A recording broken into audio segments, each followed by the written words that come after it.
Good afternoon, everyone. I hope you're all keeping really well. Welcome to the second session of the CRP conversation series. I hope you can all hear me. Today we will be speaking with Project Centre, Westminster City Council and Cadogan about empowering city sustainability. We're really excited to have loads of different perspectives on the call today, from more kind of policy to independent sustainability strategy to consumer demand, government interventions. So to deliver this, we have presentations from Kieran Taylor, EV Consultant Lead at Project Centre, who will be talking us through the current funding landscape, EV infrastructure and approaches to providing EV charge points. We then have Isabel Caton Harrison and Grace Corn, who will be talking us through Westminster City Council's Sustainable City Charter, which provides climate support for Westminster's businesses in collaboration with the Westminster Property Association. Kate Neal, Head of Sustainability at Cadogan, will be talking us through the Chelsea 2030 strategy, which is reducing impact, aligning with science-based targets across 7 impact areas. Catherine Fairfax, Project Officer at CRP, is moderating the chat with links along the way to show you to all of these resources as well. There's Catherine. Oh, Kieran, I will grant that permission for you. The CRP is unlocking potential and transforming space across the logistics sector in London to deliver solutions that make London fairer, greener and safer, and is doing so in all of these areas. We have many online tools for sustainability, including the Clean Air Route Finder, which is a journey planner developed with King's College London to help identify low pollution walking and cycling routes across London.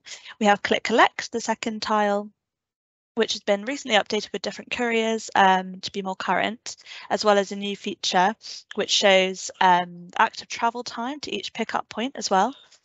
The Transport Emissions Calculator helps fleet operators estimate emissions from trips around London by road, river and rail. It also provides a snapshot of emissions generated by traffic in a specific location. So working with a climate change consultant, we selected scenarios are easier to visualise and calculated conversion factors for each emission type. The Clean Air tool at the bottom left is one of our other tools which aims to help better understand the impact of switching from a diesel van to a cleaner mode of transport by calculating and visualising their emission savings. We also have the CRP Clean Air Villages directory, which lists businesses delivering via ultra-low emission. So that might be cargo bike, EV or on foot. And we also list EV providers as well. And also most recently, the Business Cargo Bike Guide is a resource which we created aimed at London's small and medium-sized businesses who are considering using a cargo bike and want to make informed decisions. It has information on buying and maintenance, everything to do with cargo bikes. Sustainable Steps. It was developed also recently, allowing businesses to set personalised targets so business owners can track online based on responses to a few short questions. So recommendations might include to streamline ordering and suppliers, read-time deliveries, manage work-related travel, reduce energy consumption, and you can pledge to make actions like install motion sensors to control lighting, increase number of staff using active travel, etc., all within the Sustainable Steps tool. And it will appear like this when you make a pledge. So the call to action really is to get businesses involved. If you are a business wanting to make more sustainable choices, definitely check out the Sustainable Steps tool and make a pledge yourself. Perfect. That was just a quick run through CRP sustainable tools. I'm now going to pass over to Kieran. You should be able to access the slides now, Kieran. EV Consultant Lead at Project Centre. Yeah, brilliant. Thank you. Just going to quickly take control. Cool. Yeah, so I am EV Consultant Lead at Project Centre. We work with local authorities, kind of putting together electric vehicle strategies and other EV related work. This talk kind of has, I guess, 3 elements to it, which are, I want to make sure everyone leaves with a good understanding of what LEVI and the current funding landscape is from central government. Quick run through of what to include in a typical EV strategy and what sources there are for you to enable you to do it. And the third element is kind of, looking at new technology which enables new approaches for you to provide electric vehicle charge points as a service, really. So the three takeaways are under that. So the first one is that government grant funding is reducing. So it's a good plan to start now to leveraging greater private funding as you put your strategy together to think about what the business model will be. The second one is to have a strategy in place and to access the LEVI funding. So there's LEVI Capability funding, which is for personnel, basically, which then enables you to access the capital funding. And the third kind of takeaway is, yeah, to consider this new technology. Do you want to offer EV as a paid for service? So central government see that there are three key challenges. The first is consumer experience, i.e. It's pretty awful at the moment. If you go along, you've got to kind of have a load of apps on your phone. There isn't great interoperability. The route to kind of sort that out is generally through legislation requiring the operators to allow greater interoperability. It's not something local government needs to be hugely concerned about. That will be picked up elsewhere. The other kind of like the third one that's labelled here is charging for long journeys. So at motorway service areas, the offer is again poor.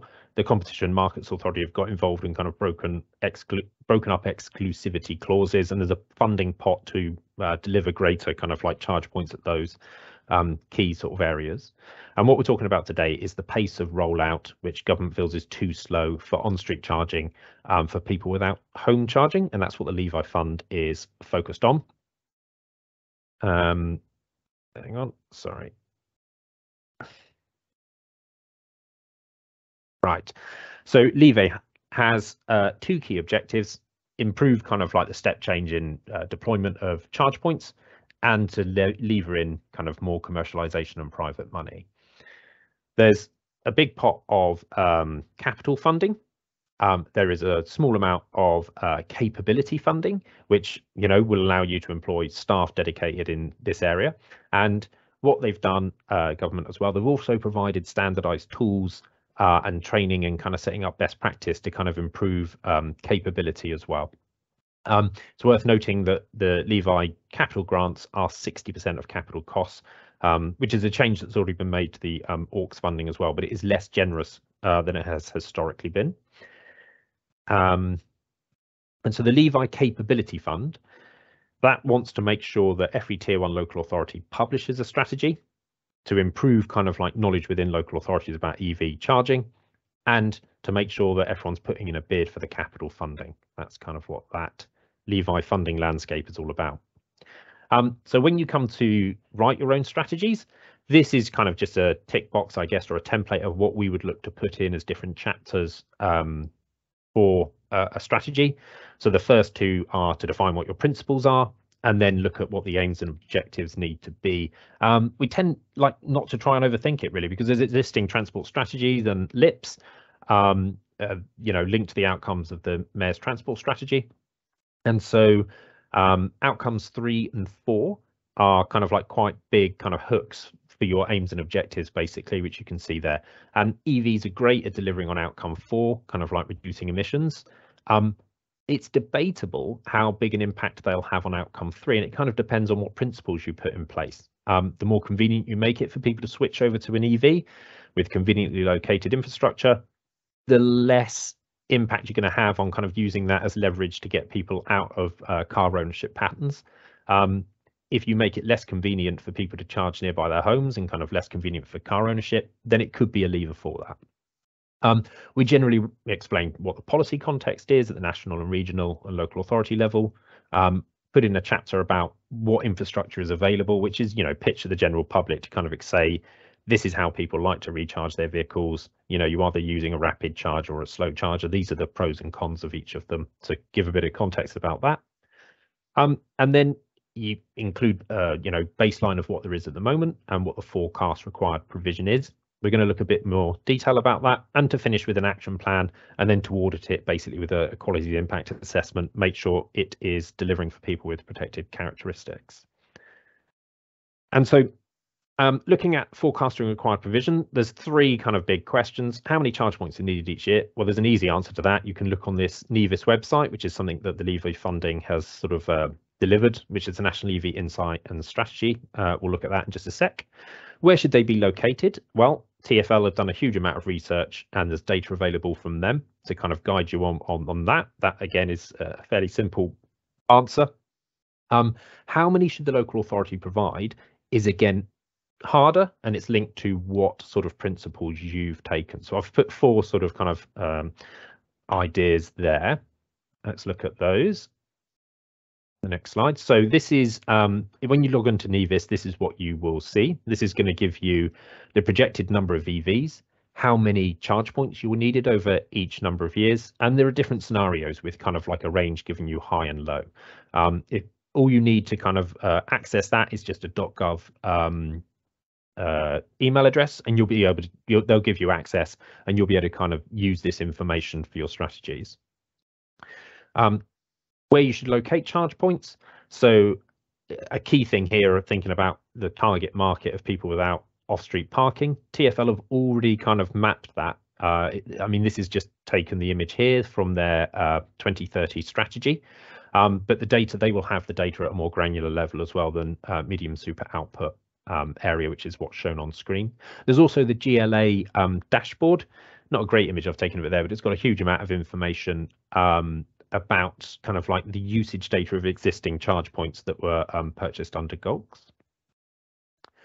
And then thinking about how many charge points should the local authority provide, I've kind of just taken screenshots from ZapMap here, which is a private website which kind of collates information on charge points. So it's just to illustrate the sort of kind of spatial distribution you're likely to have by taking different approaches. So if you're looking to oversupply to encourage, you know, as quickly as possible EV adoption and prioritizing reduction of CO2 emissions, you're going to have a very, very dense network of charge points.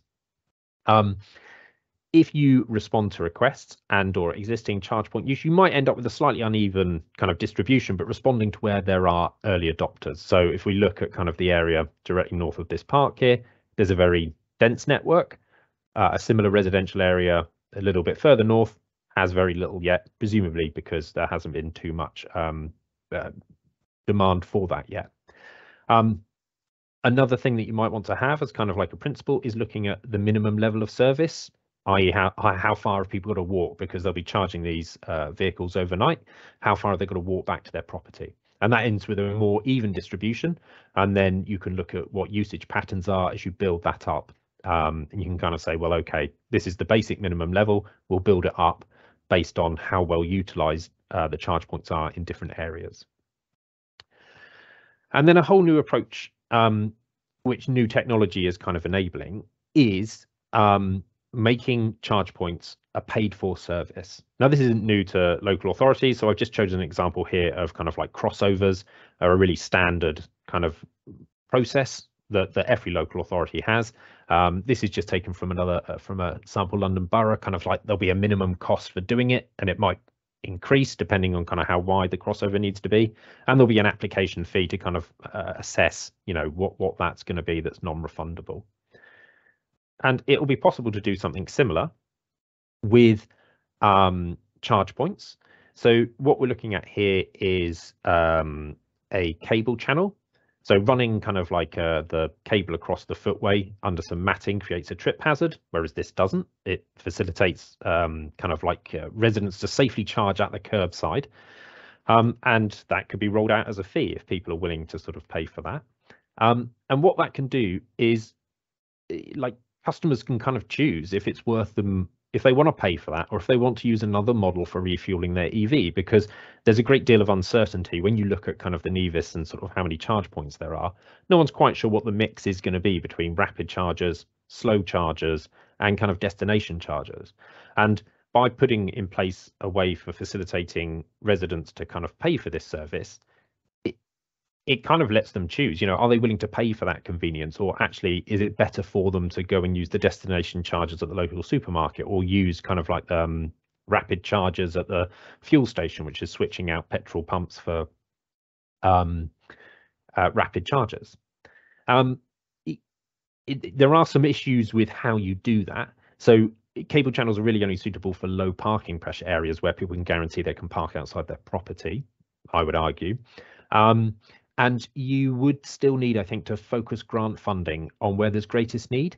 So how are you demonstrating kind of like that you're meeting the needs of disabled users if they're not able to walk that minimum service that you've put in place, for example, of 5 minutes? Maybe they can only walk 50 meters. Well, have you got a process where you can identify them and then you can prioritize their applications? And it could also be that you would want to highlight kind of like high mileage drivers who could be greater priority.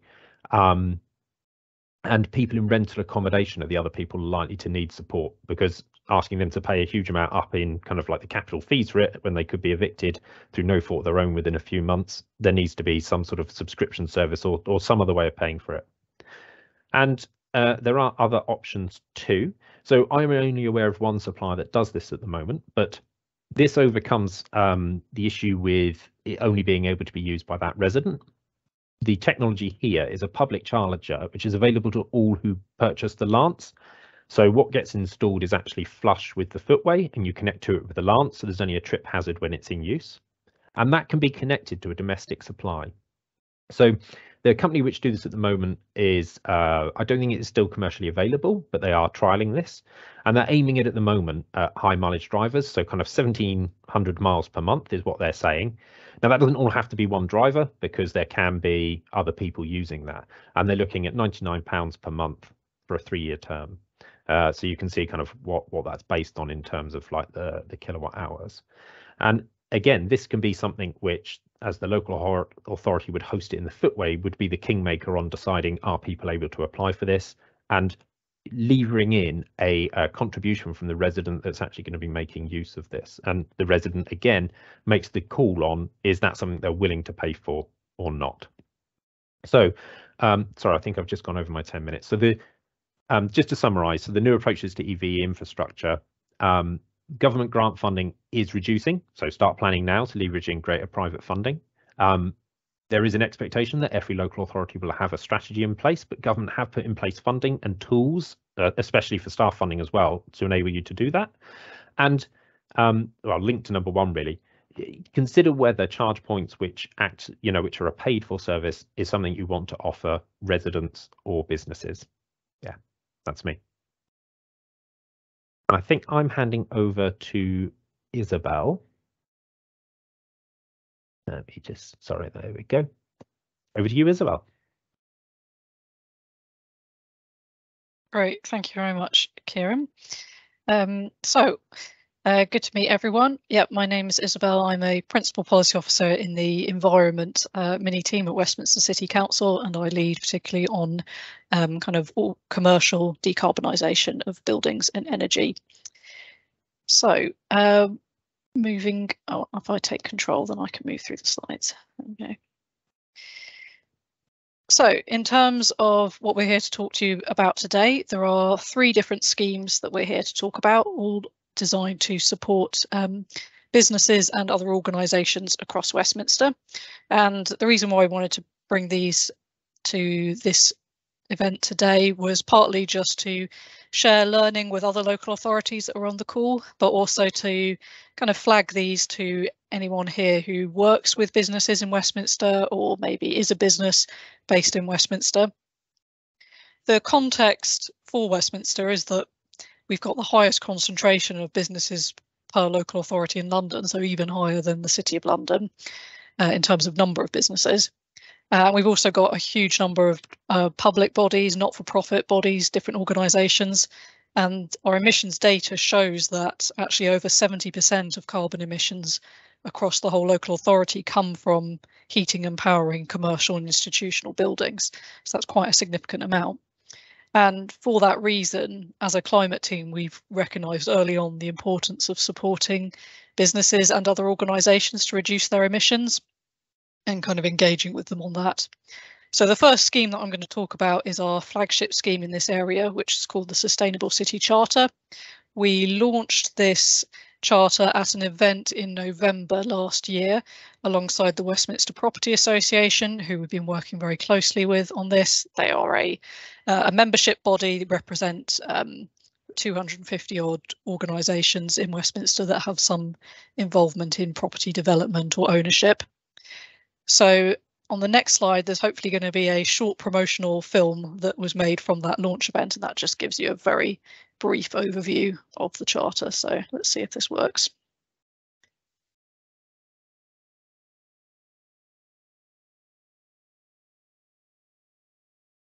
Hopefully everyone can hear that. Yeah.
So here's a brief overview of the Charter. So essentially what it is in a nutshell, it's a climate action pledge for any organisation which owns or occupies non-domestic buildings in Westminster. So that could be all sizes of businesses, from really big landowners right down to very small kind of micro businesses that maybe just use a shared office space. So there are lots of different pledges, climate action pledges out there, but unlike many others, the Charter contains some really clear commitments that organisations have to make when they sign up. And the idea is that organisations sign up, they can show their commitment, and then in return they get access to a knowledge sharing community and also various other offers and a toolkit that we're hoping to roll out to Charter signatories.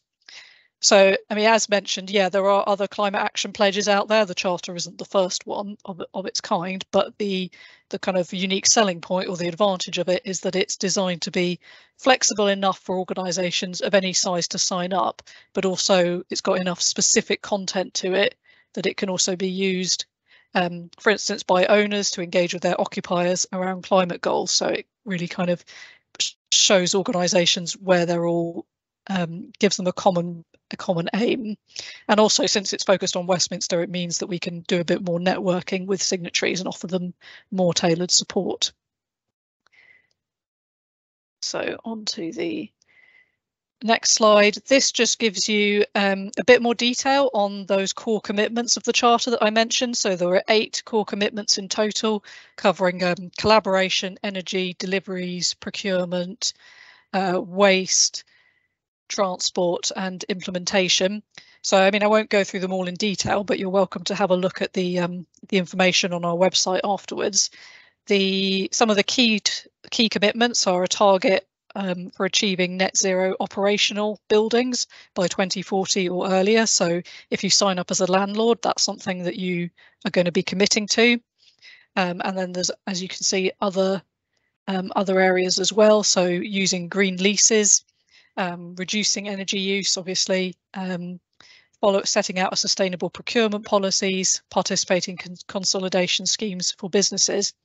So the idea is that depending on the nature of the organisation that signs up, they will kind of apply these commitments in different contexts. So, as I said, a large landlord would do some of the commitments around reducing energy use, and we would expect a lot more from them, whereas a small business might sign up and say, well, we're a tenant, so what we're going to do is engage with our landlord on the Charter and we're going to implement these other commitments. So to show you and yes, one other thing to mention is the bit at the bottom, which is that any organisation that signs up to the Charter, a really crucial thing is they commit to sharing their energy consumption data. So it's actually energy consumption per square metre of their property. So you can understand that basically the energy intensity of their business and sharing that information as part of their application.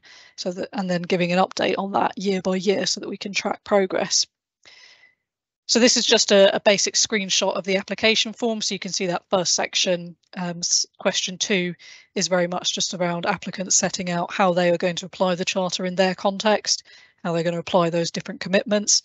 And then section 3 is asking about the energy consumption data, as well as details of the electricity tariff and the renewable energy generation. And then question 4 is intensity metrics for those. So we've deliberately tried to make the application form pretty straightforward because we want all different kinds of organisations to sign up. But as said, we would expect larger ones to put in a bit more detail on there. So that is a brief run through. I'm now going to pass over to my colleague Grace, who has been doing a really great job supporting in driving this work forward. So Grace, do you want to introduce yourself? Yeah, absolutely. Thanks, Isabel. My name's Grace. I'm Senior Engagement Officer in the Climate Emergency team, and my role is to kind of oversee community and stakeholder engagement and influencing to do with our climate emergency programme. And a big part of that is our engagement with businesses and hence with the Sustainable City Charter. Since the Charter launched at the end of November, we've had quite a lot of interest, which is fantastic. We've had over 50 organisations express an interest and begin working towards submitting their application. And on this slide, you can see the logos from the organisations that we've had submissions from already. Really exciting to see big property companies and cultural organisations, the NHS, kind of demonstrating their commitment here. But we're hoping this list will only continue to grow. So we're really hoping to engage, large businesses and small and medium scale businesses as well, as Isabel mentioned. Yeah, I think we've actually got 15, just to say, we've actually got a few more applicants, a few more joining even on top of that. So this has grown in the last week. Yeah, super exciting. Each day we get another application coming through, which is quite exciting for us working on the project. If anyone's interested in finding out more about the Charter, you can do so on our website. And if you happen to either own or occupy property in the borough, you can express an interest there as well. If you would like to help us in shouting about this scheme, we can provide you with a promotional pack. Has lots of assets and copy which you can use to talk about the scheme to your members or your network. So please do reach out to us via the Climate Emergency inbox. I can pop that email address in the chat box. But the Sustainable City Charter isn't the only thing we're doing to engage businesses in the borough in climate action, where the Sustainable City Charter is open to everyone, be they, large or small businesses. We've also got some schemes specifically tailored towards small and medium scale enterprises. The first of which is our Climate Essentials for Business scheme, and the second, Business Energy Saving Scheme. These are only open to businesses which have fewer than 250 employees or a turnover of less than £36 million. So we like to kind of promote these three schemes in tandem and say that they're kind of a good starting point for businesses looking to take climate action. A bit more detail on what these schemes involve. The Business Energy Saving Scheme is about we're promoting it as a way to protect businesses from the rising energy costs with a free energy audit worth £500. The energy experts review energy bills, they visit the business's premises and provide a report including baseline energy use data, bespoke recommendations to reduce energy use and save money, costs, payback and other benefits, and kind of provide the business with some next steps and implementation advice. The Climate Essentials for Business platform, we are offering this out to 100 businesses in the borough. Again, it's kind of targeted at helping protect them from rising energy costs, helping businesses to demonstrate their green credentials and get ahead of regulation and legal requirements for carbon reduction. The Climate Essentials platform offers free tools and support, including a way to calculate your business's carbon footprint and produce a plan of action. a report outlining emissions and reduction strategy, one-to-one support from the Climate Essentials team, an energy audit of the premises, and priority access to funding and further support. So I hope this has given you a bit of insight into what we are offering businesses in our community, and we'll be able to take any questions that you might have at the end of the session. So thanks so much for listening. I'm going to hand over to Kate next.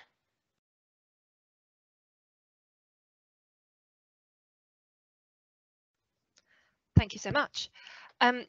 So my name is Kate. I'm the Head of Sustainability at Cadogan, and I'm going to give you a quick run through on what sustainability looks like for us and how our strategy is working in implementation now that we're a couple of years in.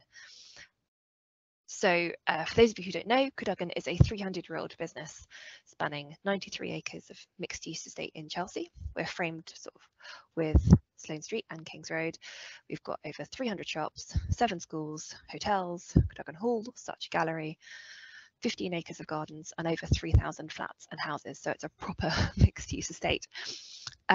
And for some background and sort of some wider context on Chelsea, we are known obviously for being quite a wealthy area, but Kensington and Chelsea is one of the most diverse boroughs.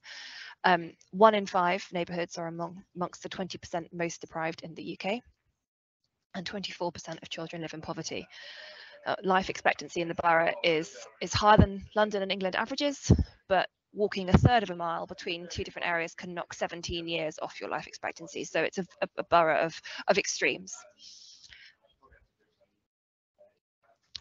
So we started working with CRP back in 2018 on the start of our journey to create a sustainability vision for the future, which we very imaginatively called Chelsea 2030. And that followed extensive engagement with local stakeholders, businesses, residents, community leaders, and the wider community. And we created a strategy of 10 targets across 7 impact areas. Obviously, it was really important for us to have that strong leadership, and this is obviously conviction that this is not just the next step, but it's a real evolution in our stewardship approach.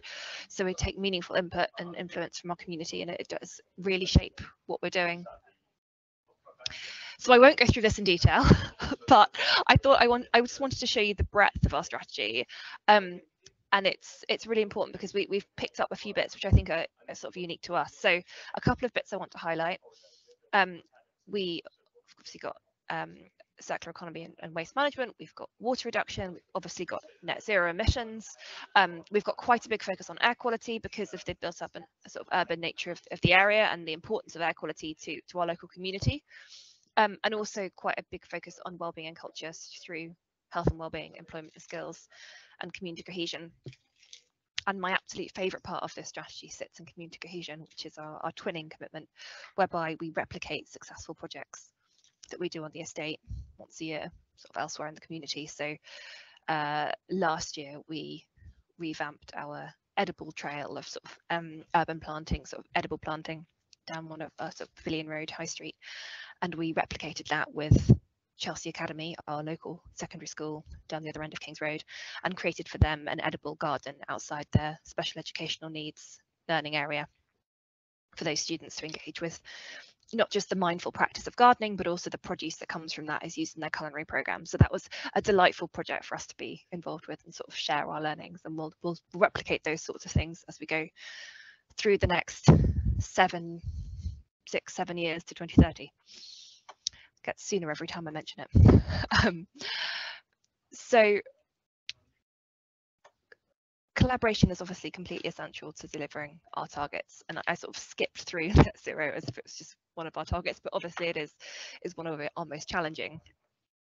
Only 5% of our footprint comes from our direct emissions, so scope 1 and 2. Embodied carbon in our developments is about 62% of our baseline. Occupier emissions is 22%.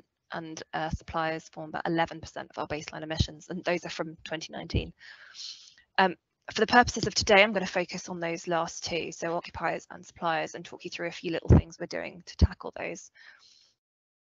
We have had green leases in place from 2015, which sets a great legal framework for our recent project of requesting occupier data. I will say that whilst having green leases is really important, it doesn't automatically get you anywhere. You still need to then actually enact the clauses, which is a whole different ballgame. So it's a great legal framework, and then we've sort of moved on from that to working with our occupiers to get data from them. So we've now got data from over half of our largest occupiers, and we're continuing to roll out automatic data sharing processes, enabling sort of dynamic reporting back to occupiers, helping them better manage their own energy. And that doesn't mean just lots of metering. We've updated our license to alter processes to require that any relevant alterations require an EPCB.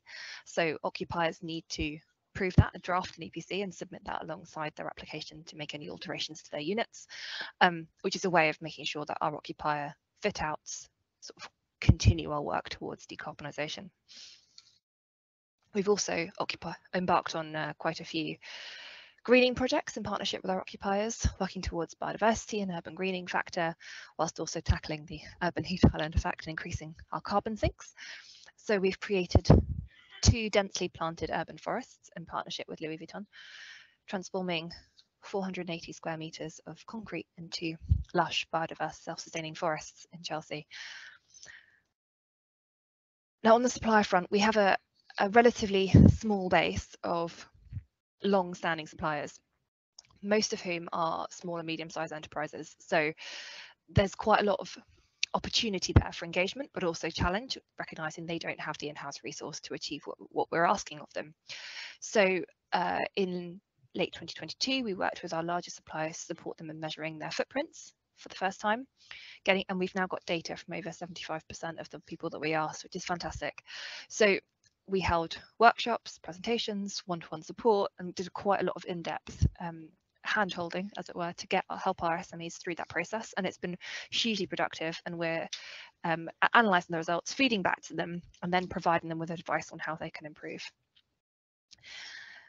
Now, a lovely little project we've done recently, which ties both our occupiers and suppliers together, actually, is to work with our preferred waste supplier, First Mile, to replace their collection vehicles with a cargo bike on Stone Street. So we're providing more sort of rapid, dynamic, and of course emissions-free waste collections to a consolidation point, and we're seeing our recycling rate improve as a result, which is fantastic.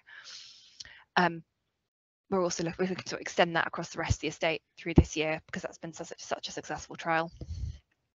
And on the air quality theme, we've recently surveyed over 200 retailers in Chelsea, working in partnership with our local bid, to understand what their supplier logistics look like.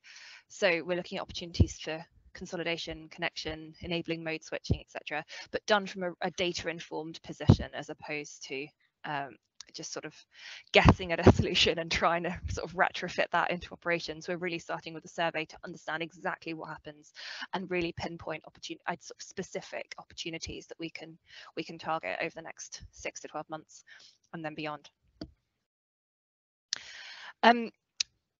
We're also supporting our suppliers with very real issues like employment. So we have an employment opportunities coordinator supporting employment across the borough, and we're supporting hospitality training school to enable hospitality training. But I'm conscious that we're focusing more on environment today, so I won't go too much into the social value side. We have made good progress so far against our strategy. So our baseline was 2019. We achieved a 10% reduction in carbon footprint in our first 2 years. We've retrofitted our first solar panel array. We've got a pipeline of 20 more, but we've done our first one. And we've held dozens of community events and welcoming tens of thousands of people to Chelsea. But we have a very long way to go. And I suppose collaboration is the only way we're going to get there. So that was a very, very rapid sweep through our strategy, but I shall hand back over to Rachel.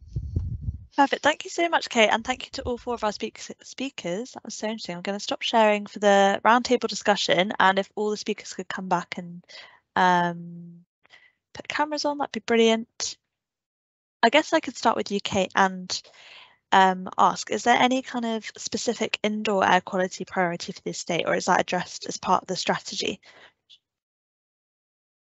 It's a good question, actually. We've started to think about indoor air quality, and actually we have a sensor in our office here to start looking at what kind of data we're tracking and how it varies and really what's useful. We look at indoor air quality as part of our design process. So when we're developing new buildings and sort of building office spaces and things, residential spaces, we look at air quality there. But it's not sort of a retrospective focus we're taking at the moment. It's much more looking at external air quality and what we can do to principally tackle traffic.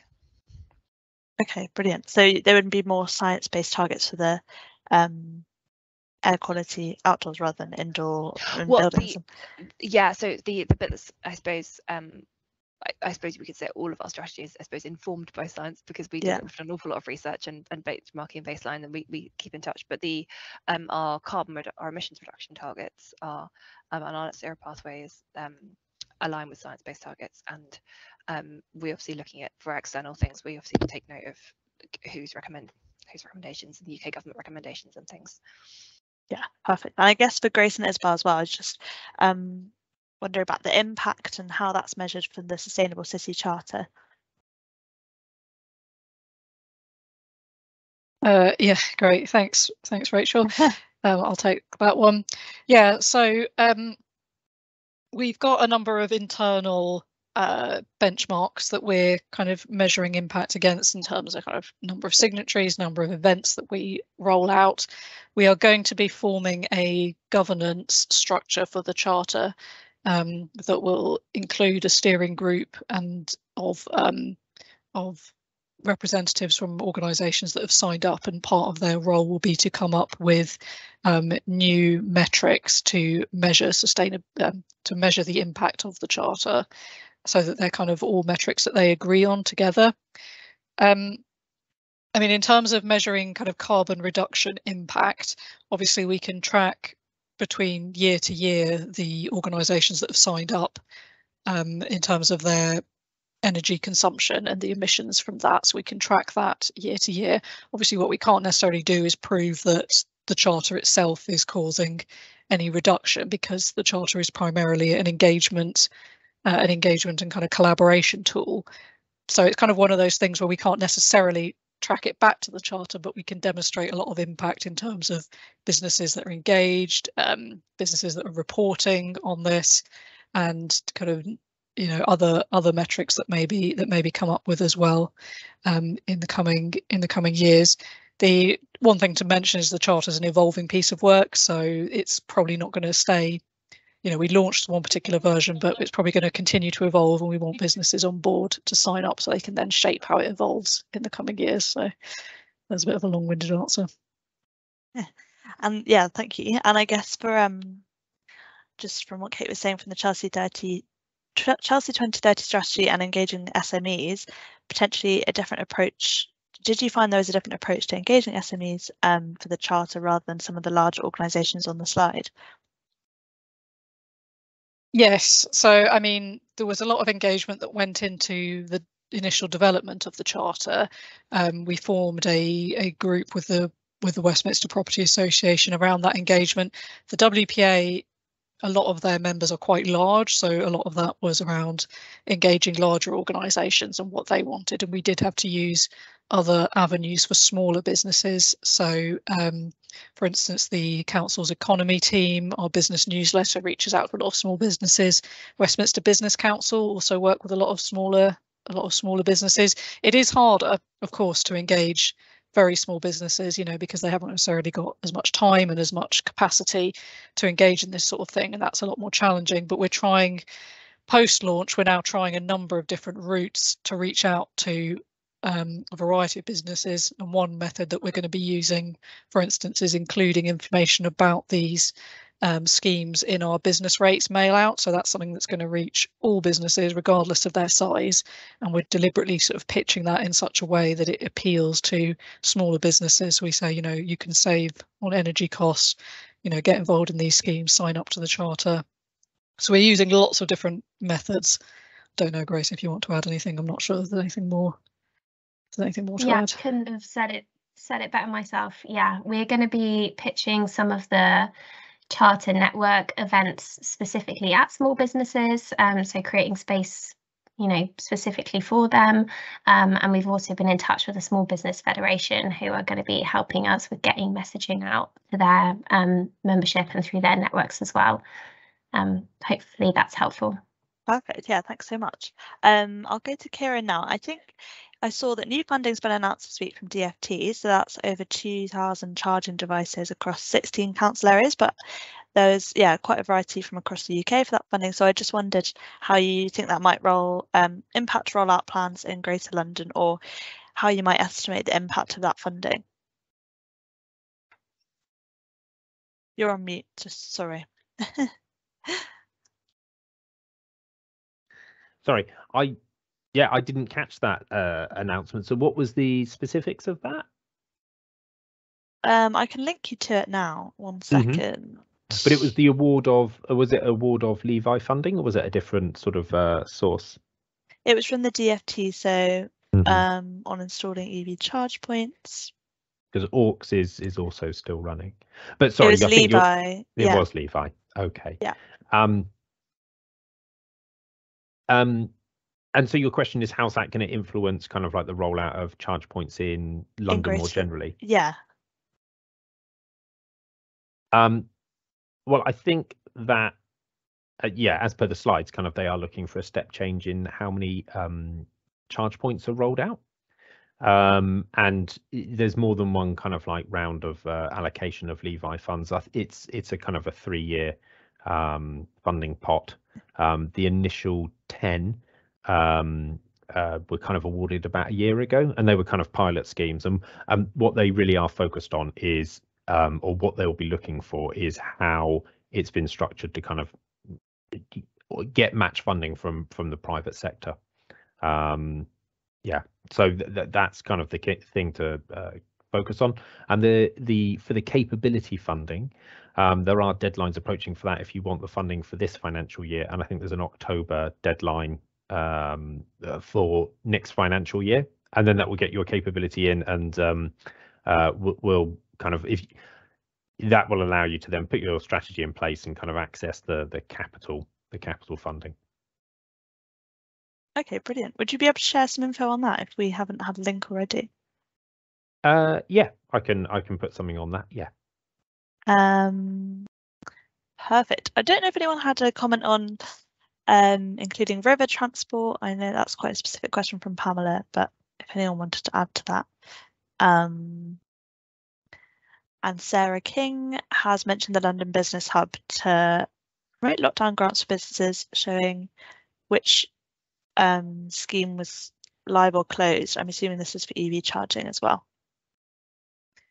Perfect. If there's any other questions from the audience, please keep them coming. If not, you can send them to us and we can address them and follow up. I will just get the slides back up then, because our next session, I could just point you to, is at the end of March, and we'll be speaking with Imperial College and Innovate UK KTN on transport and air quality, and how innovation is taking place within that sector. And here's contact information from speakers today, and thank you so much for presenting, and we hope you found it informative. We can follow up with these slides at the end of the session, but this is all our social medias, our newsletter if you'd like to sign up to receive news from CRP, and recordings of all the sessions are on YouTube. So thank you so much for joining. Have a great rest of your afternoon. Cool. Thanks for arranging. Thank you.